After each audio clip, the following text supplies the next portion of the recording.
சிம்மம் சிம்மராசிக்காரர்களுக்கு மிகப்பெரிய நல்ல அமைப்பு. சந்திரன் 10, 11, 12ஆம் இடங்கள்ல இருக்கிறார். இந்த வாரத்தின் ஆரம்பத்தில் 10ஆம் இடத்துல அவர் உச்சமாக இருக்கிறார். 10ஆம் இடத்துல அவர் எப்பவுமே உச்சமானர்னா ஏற்றுமதி இறக்குமதி போன்ற அமைப்புகள், ஆறு கடல் சார்ந்த விஷயங்கள்ல இருக்கக்கூடியவர்கள், நீர் சார்ந்த தொழில்களை செய்யக்கூடியவங்க, டீ கடை, பால் கடை, தண்ணி கடை, வாட்டர் கேன் போடுறவங்க, இந்த மாதிரியான அவர்களுக்கு எல்லாத்துக்குமே ஓரளவுக்கு நல்ல பலன்களை கண்டிப்பாக செய்வார். அஷ்டமச்சனி நடக்குதே அப்படின்றத கண்டிப்பாக சிம்மராசிக்காரர்கள் எந்த நிலையிலும் கவலைப்பட தேவையில்லை.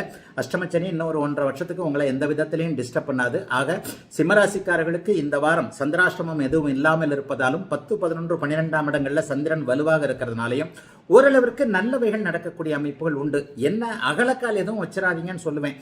தொழில் அமைப்புகள்ல நீங்களாக தேடி எந்த ஒரு முடிவையும் எடுக்க வேண்டாம். நீங்களா வேலையை விடுறது, நீங்களா தொழில் ஆரம்பிக்கிறது, நீங்களா உங்களை தேடி வரக்கூடிய முடிவுகள், உங்களை தேடி வரக்கூடிய செயல்களை மட்டுமே நீங்க அக்செப்ட் பண்ண வேண்டுமே தவிர நம்மளா யோசிக்கிற உடனே செயல்படுத்தணும்னு நினைக்க கூடாது. பேராசைப்படாதீங்க. நண்பர்களோடு எதையும் சேர்ந்து அப்படி இப்படி பண்ணலாம் அப்படிங்கிற அமைப்புகள் இப்போது வராது. உண்மையை சொல்ல போனா நண்பர் என்ன சொல்லுவார்னா, நீ அரிசி எடுத்துட்டு வா, நான் உமி எடுத்துட்டு வரேன், ஊதி ஊதி திங்கலாம் அப்படின்ற மாதிரியான விஷயங்கள் வரும். அதிலையும் குறிப்பாக சொந்தக்காரர்களோடு நண்பர்களோடு 2 பேருமே உங்களை உபயோகப்படுத்திக்கத்தான் பார்ப்பாங்களே தவிர பெரிய அளவில் மற்றவர்கள் உங்களுக்கு உதவ மாட்டார்கள் என்பதை கருத்தில் கொண்டு எல்லாவற்றிலும் ஒரு நிதானத்தை கடைபிடிக்க வேண்டிய வாரமாக இந்த வாரம் கண்டிப்பாக இருக்கும்.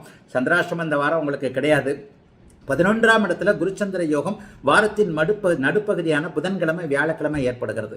அந்த புதன்கிழமை வியாழக்கிழமை 2 நாளும் அட்டகாசமான நாள்.